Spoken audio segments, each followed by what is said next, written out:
There's no feeling more intense than starting over. If you deleted your homework the day before it was due, as I have, or if you left your wallet at home and you have to go back after spending an hour in the commute. If you won some money at the casino and then put all your winnings on red but it came up black. If you got your best shirt dry cleaned before a wedding and then immediately dropped food on it. If you won an argument with a friend and then later discovered that they just returned to their original view. Starting over is harder than starting up. If you're not ready for that, like if you've already had a bad day, then what you're about to go through might be too much. Feel free to go away and come back. I'll be here. Alright, thanks for coming with me on this trip. I'll understand if you have to take a break at any point. Just find a safe place to stop and quit the game. And don't worry, I'll save your progress, always. Even your mistakes. This game is a homage to a free game that came out in 2002, titled Sexy Hiking.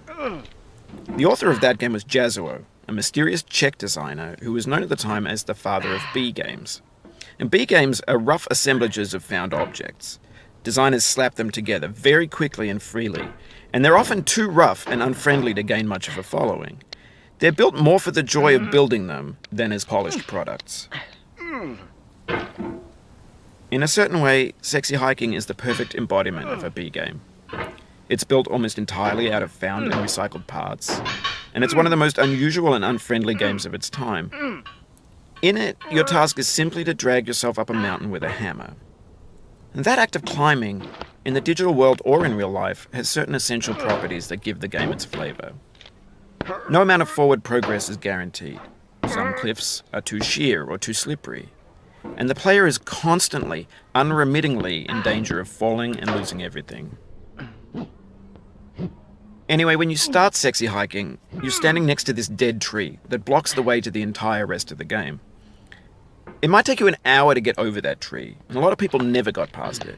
You prod and you poke at it, exploring the limits of your reach and your strength, trying to find a way up and over. And there's a sense of truth in that lack of compromise.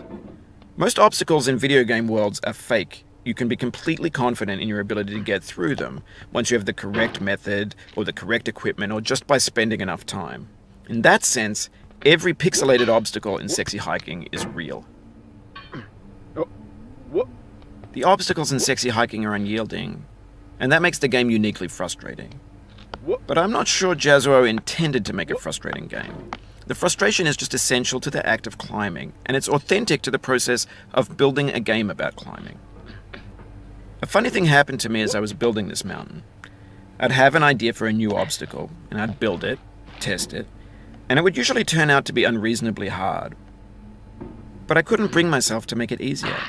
It already felt like my inability to get past the new obstacle was my fault as a player rather than as a builder.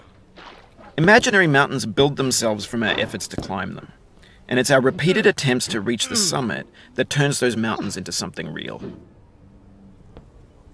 When you're building a video game world, you're building with ideas, and that can be like working with quickset cement. You mold your ideas into a certain shape that can be played with, and in the process of playing with them, they begin to harden and set until they're immutable, like rock. And at that point, you can't change the world. Not without breaking it into pieces and starting fresh with new ideas. For years now, people have been predicting that games would soon be made out of prefabricated objects, bought in a store and assembled into a world. And for the most part, that hasn't happened, because the objects in the stores are trash. I don't mean they look bad or that they're badly made, although a lot of them are. I mean they're trash in the way that food becomes trash as soon as you put it in the sink. Things are made to be consumed and used in a certain context, and once the moment is gone, they transform into garbage. In the context of technology, those moments pass by in seconds. Over time, we've poured more and more refuse into this vast digital landfill that we call the internet. It now vastly outnumbers and outweighs the things that are fresh and untainted and unused. When everything around us is cultural trash, trash becomes the new medium, the lingua franca of the digital age. And you can build culture out of trash. But only trash culture. B games, B movies, B music, B philosophy. Maybe this is what digital culture is. A monstrous mountain of trash, the ash heap of creativity's fountain. A landfill with everything we ever thought of in it. Grand, infinite, and unsorted. There's 3D models of breakfast, Gen X's fanfic novels, scan magazines, green screen Shia LaBeouf, banned snuff scenes on LiveLeak. Facebook's got lifelike bots with unbranded adverts and candid shots of Kanye and Taylor Swift mashups, car crash epic failed GIFs, Russian dashcam vids, discussions of McRibs, discarded, forgotten, unrecycled, muddled, rotten, untitled. Everything's fresh for about 6 seconds, until some newer thing beckons, and we hit refresh. And there's years of persevering, disappearing into the pile, out of style, out of sight. In this context, it's tempting to make friendly content that's gentle, that lets you churn through it but not earn it. Why make something demanding if it just gets piled up in the landfill, filed in with the bland things? When games were new, they wanted a lot from you. Daunting you, taunting you, resetting and delaying you. Players played stoically. Now everyone's turned off by that. They want to burn through it quickly, a quick fix for the fickle, some tricks for the clicks of the feckless. But that's not you, you're an acrobat. You could swallow a baseball bat.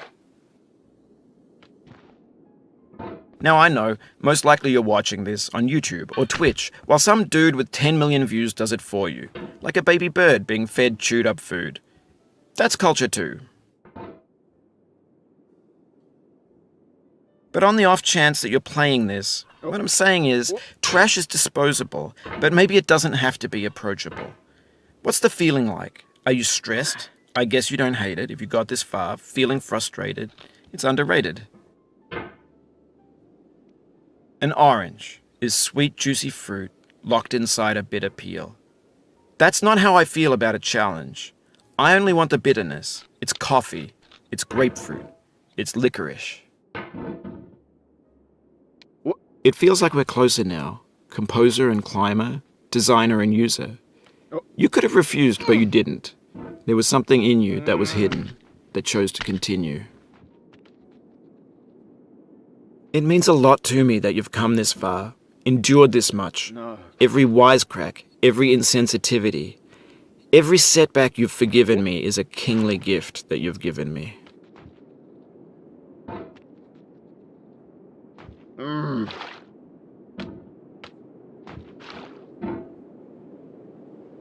We have the same taste, you and I.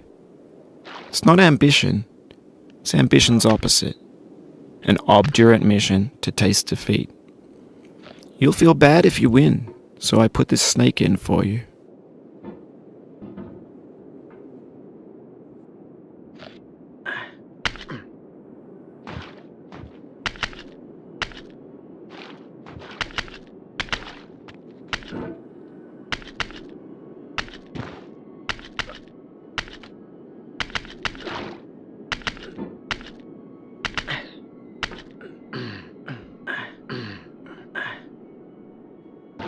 Have you thought about who you are in this? Are you the man in the pot, Diogenes? Are you his hand? Are you the top of his hammer? I think not. Where your hand moves, the hammer may not follow, nor the man, nor the man's hand. In this you're his will, his intent, the embodied resolve in his uphill ascent.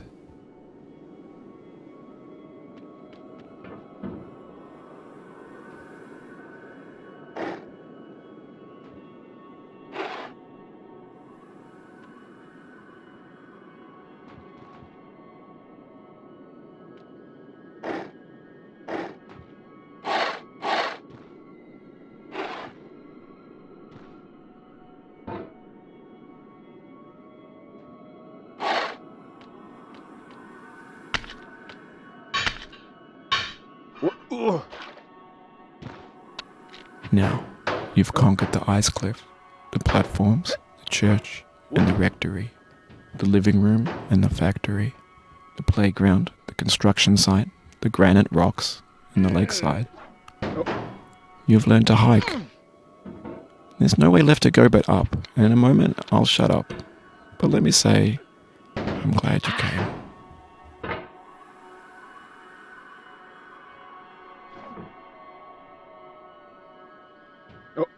I